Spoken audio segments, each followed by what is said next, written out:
Located on Amami Island in the Ryukyu archipelago off Japan's southern coast is a small beach hamlet of Katoku. This wonder of nature is under threat. Katoku is one of the last unconcreted beaches in Amami, and one of very few left in Japan itself.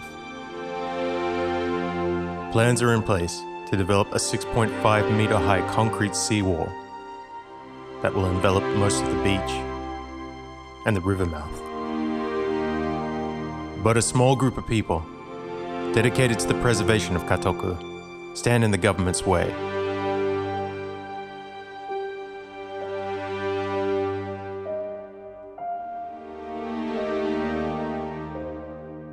One of the more vocal members of this group is John Takaki, the founder of the Amami Nature Conservation Group. Yeah, I was living in Paris in 2009, and I wanted to go back to Japan at that point, but I wanted to go into a place that was still beautiful, where nature wasn't completely destroyed. And I was looking for islands, not necessarily in Japan. I was looking at Tahiti, Guadeloupe, a bunch of French islands also. But because my parents were getting old, especially my dad, I thought I should not go too far. And I realized, well, Japan has a lot of islands, probably some beautiful ones. And so I was searching with Google Earth, and I found Amami. I didn't know anything about Amami. I thought it was just a satellite island of Okinawa, like Iriomote or, those kind of islands. And I thought it was a tiny island, but I realized it was a huge island. And compared to all the other islands, it was very, very green. You find this kind of place, in Sumatra, for example, but not in Japan, completely isolated village, far from any road. Far from any city, and with a natural river mouth, a natural beach, with no seawall, no embankment around the river. And when I look at that, I thought, that was, like going back in time, something that doesn't exist in Japan anymore. So at that point, I thought I have to go see this place. The first time I came here anyway in 2010, it was the rainy season. It was around April, and it was kind of raining a lot. So what really amazed me about this place is even during heavy rainfalls, the river was always very clear. So clear you almost want to drink it. It felt so good. The first time I came here, I body surfed. I didn't have a surfboard, so I body surfed. And I just loved this place from the beginning. I called it, I was standing on the beach and I said, this is Jurassic Park. With the valley, very deep valley over there. And the sound also of,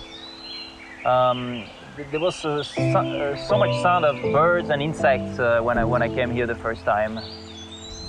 And also, when I was, I've been coming to, I grew up in France, but I've been coming to Japan every year, every summer, for 3 months a year. And I used to go to Kumamoto, and from Kumamoto, my grandfather used to take me to Amakusa, the islands of Amakusa.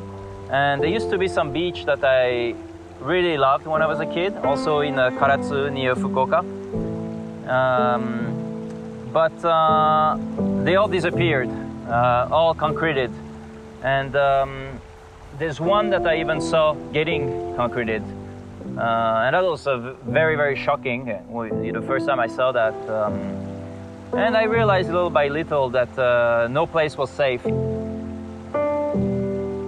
When I came back in 2015, Mr. Kawasaki, he told me that there was a project to create a giant seawall around this beach. And I was completely shocked when I heard that. So I went to the first village meeting, official village meeting, where the Kagoshima prefecture official came to explain, why they were going to build a seawall and what kind of seawall. And there was no discussion. There was no discussion about other options. Is there any other options than a seawall? Nope, nothing. And does it have to be this big? 6 meter, 530 meters. But no, there was no answer to those questions that were raised during the meeting. And from that point, we started. Of course, I was really against this project. I couldn't let that happen. It was insanity for me. Unbelievable. Like, how could they do this to a place that so many people have been? I mean, it's the last place in all of Amami without a seawall, and one of the last 3 beach village with no seawall in Japan.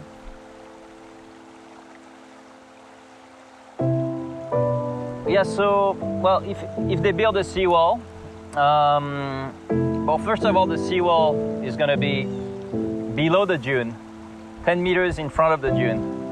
So already the beach will shrink by 10 meters. But when you consider that a seawall actually shrink the beach even more, because the sand in front of seawall start to disappear, and then the ocean fills in the empty space and hit the seawall. There's a good chance this is what's going to happen. Maybe not for the entire length. Some parts might have more sand, but other parts might lose their sand completely. And if that happens, the next step will be to put tetrapods in front of the seawall, and most likely also tetrapods or big concrete blocks offshore. And this is in Amami. Most places are like that. So this place might become completely unrecognizable 10 years from now if they build this wall. And it's also going to become a construction site, a heavy construction site for the next 4 or 5 years, because this is the amount of time they need to build the wall. But even in this sleepy town, under threat from those who seek to profit from the building of the wall, remain a few who will stand against them and fight to save the natural beauty of Katoku. Shinpei Matsumoto is a local surfer here. He has a deep and rich understanding of how the sandbar shifts with the moods of the tides, the river, and the waves, and also how it's affected by the human elements.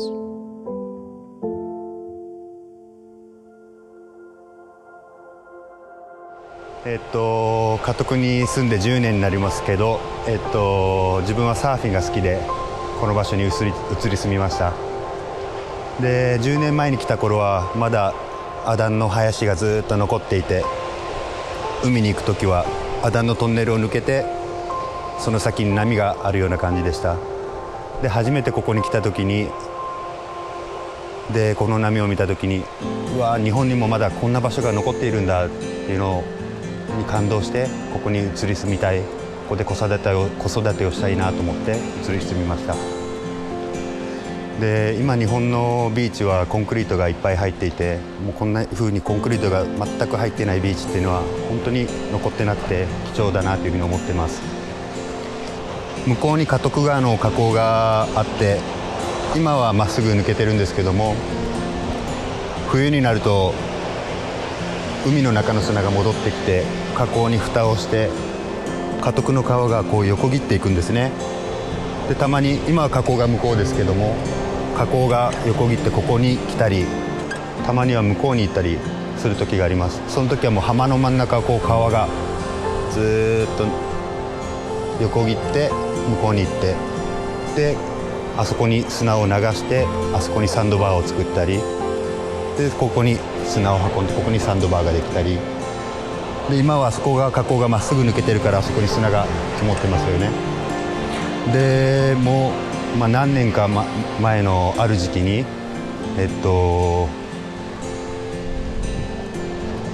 ユンボ重機を入れてその河口の砂を取ってわざとまっすぐしようとしていた時期がありました。でそのことによって川はまっすぐ抜けたんですけども、川が横切ることがなくなってしまって、この辺の砂がサンドバーがなくなってしまって、ここがすごい深くなっていた時期があったんですね。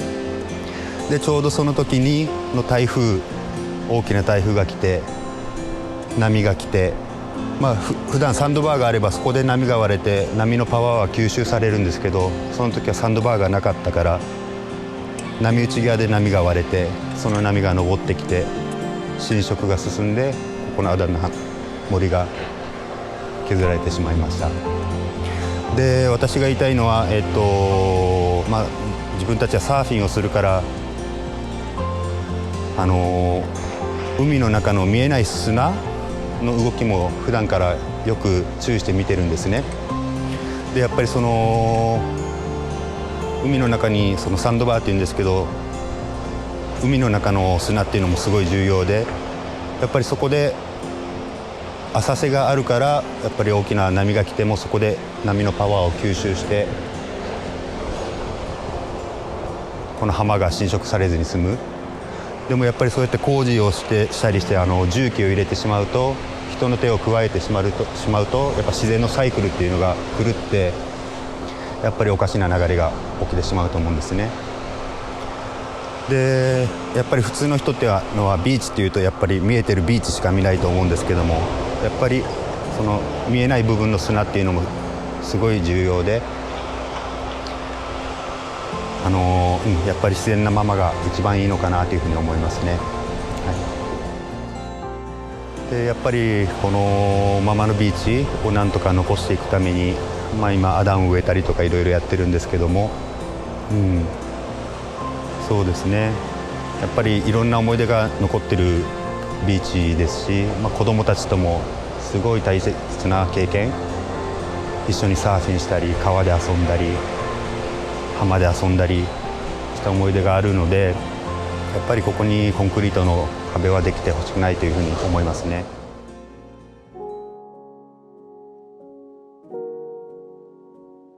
All things change. All things are in a state of constant flux.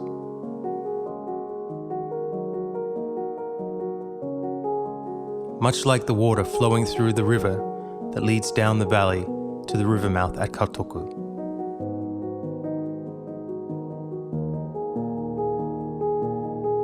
The beach itself is constantly changing and shifting, always dynamic. Local family man Kenji Kawasaki understands this. He is looking for a way to create harmony with the nature that was lost, as an alternative to building a wall.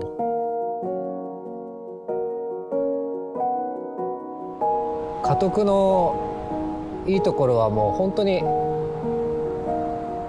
何もない自然なところが素晴らしいと思ってます。浜も海も山も川も本当に綺麗でナチュラルで、昔から何千年もずっとこれが続いてきている、この場所に自分が入れるっていう自然の音を聞いて自然と一つになれるっていうのがとても自分にとって大切な時間であったり、子どもたちもここの場所で育てたんですけど、本当に素敵な子どもと自分と自然だけのそういう大切な時間を過ごすことができて、僕たち家族を育ててくれたような場所ですね。僕たち、自分にとっては、もちろん海も大好きですし、楽しんだりしますけれども、この浜で家族とたくさんの時間を過ごしたので、子供が赤ちゃんができてから学校に入るまでずっとこの場所で過ごして一緒に遊んだりしてきたので、本当に特別な思い入れのある場所ですね。もともとここで子育てをするつもりで家督に移ってきたわけではなくて、この環境が好きで、妻と一緒に最初は陶芸とかカフェをしたりとか2人でこの場所で、新婚生活を楽しんでたんですけど、子供が生まれてからはなお一層特別な場所になりました。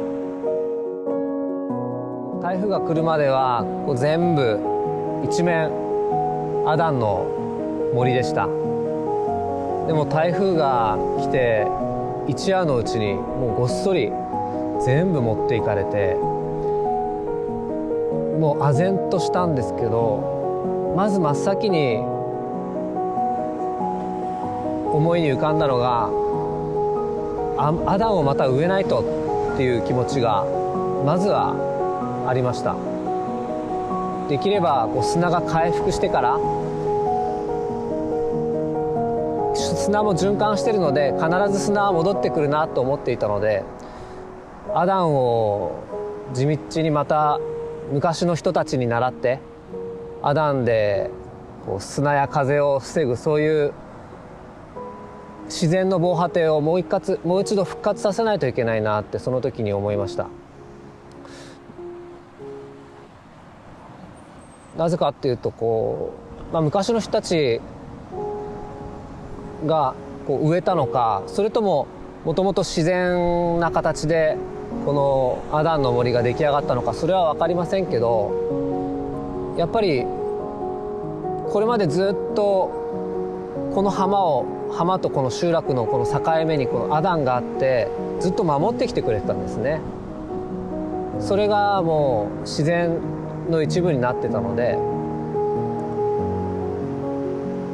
まずはそれをやるしかないなという思いがあって、4年前に子どもたちと集落の皆さんで初めてアダンの植栽を子ども会で企画してみんなでやったのがこのアダンを復活させるっていうことの始まりなんですけど、やっぱりアダンっていうのが、どこの集落奄美大島のどこの、何もないプライベートビーチでもやっぱりアダンの浜があってアダンがあって、そして山があるっていう、こういうサイクルになってるんですね。そういう自然なものをもう一度、私たちの手で少しでも回復させることがベストじゃないのかなと思って。Despite all their efforts, there are still those who see a wall as an immediate solution, while the planting of pandanus trees as folly. あんまり目の前の問題ばかり見るんじゃなくて、将来のもう未来志向的にそういう将来に目を向けて今できることを地道にしていけたらいいかなとは考えてます。他にもたくさんのそういう同じ思いを持ってくれてる人たちが時々来てこうやってアダンを植えてくれたりして、自分一人の力では全然ダメだと思うんですけど、そういう同じ思いを持っている人たちがたくさん増えていけば回復するのもスピードが上がってくるんじゃないかなって少し期待してますね。将来的には、10年20年かかってもいいんですけど、ここをもう一度子どもたちと過ごした浜のようにアダンのトンネルがあって、そこを抜けたら浜があって海があってっていう、そういう風景をもう一度取り戻したいなって。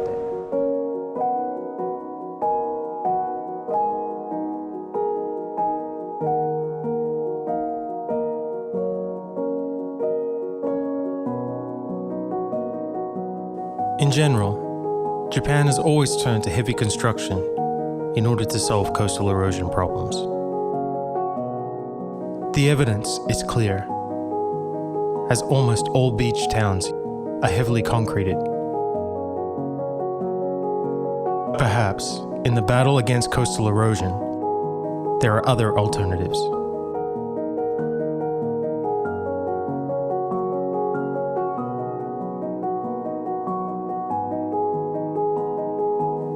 Giovanni Mizuche, a marine biologist studying at the Ryukyu University, specializes in coastal habitat conservation. So, my name is Giovanni Masucci. I'm a marine biologist, graduated in Italy, came here for a PhD, which I am almost over with.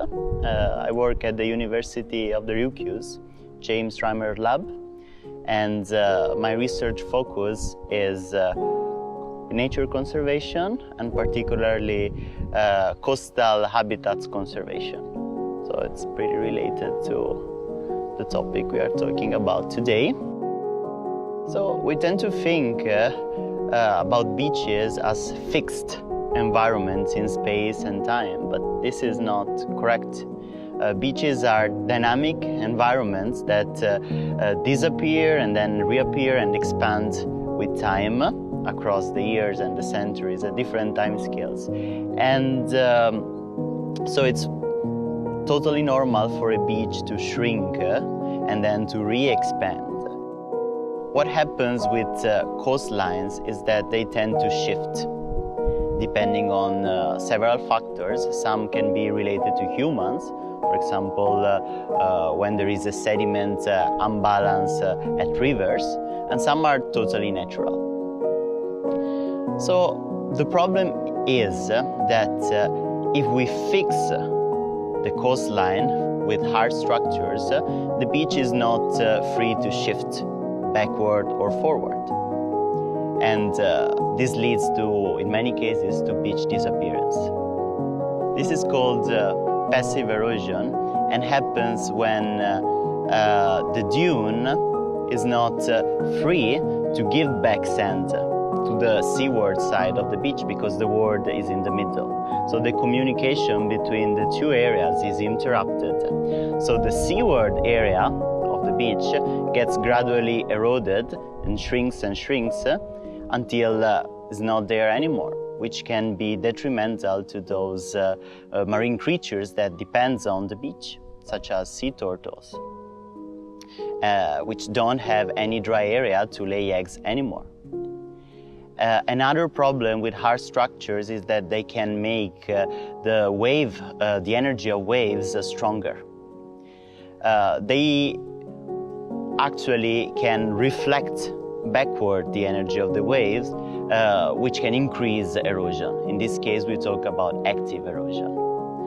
Of course, if you think about an airport, we have a very long road that can disperse the kinetic energy of the airplane.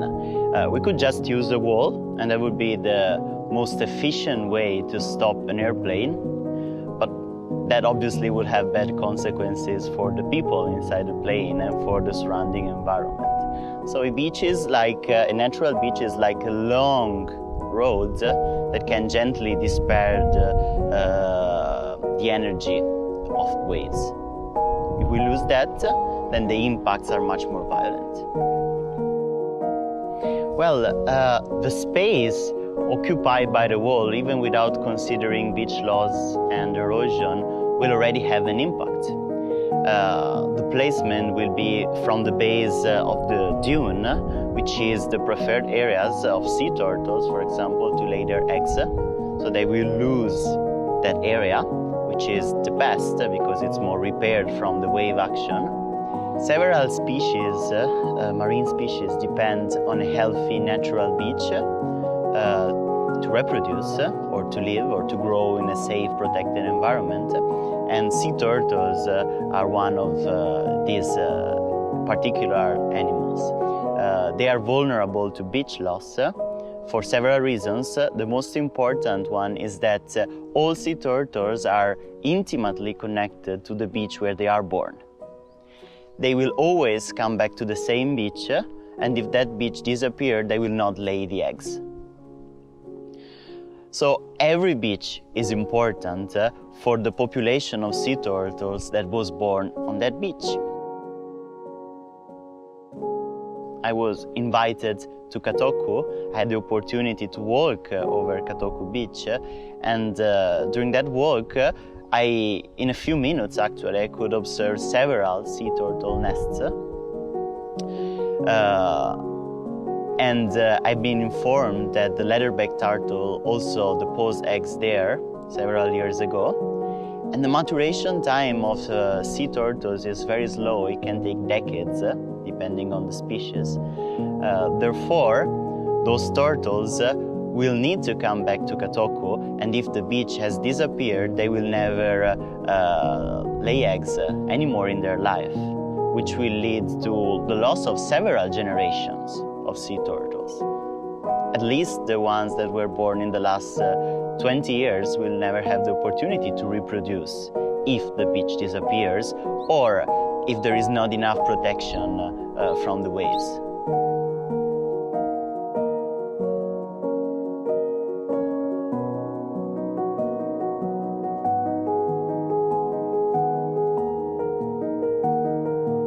The fight to save Katoku may seem like a distant and faraway problem for many of us. A small problem on a small island. But the effects are far more reaching than that. With an exploding global population and ever-increasing coastal development, finding a solution between saving our properties and saving the oceans may prove to be too fine a line to walk. But for now, there's hope. We can save Katoku and other beaches like it by setting a precedent and telling those in power we will not stand by idle. Even the smallest voice deserves to be heard.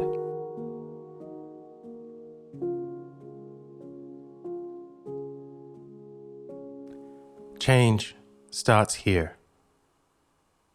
Change begins now.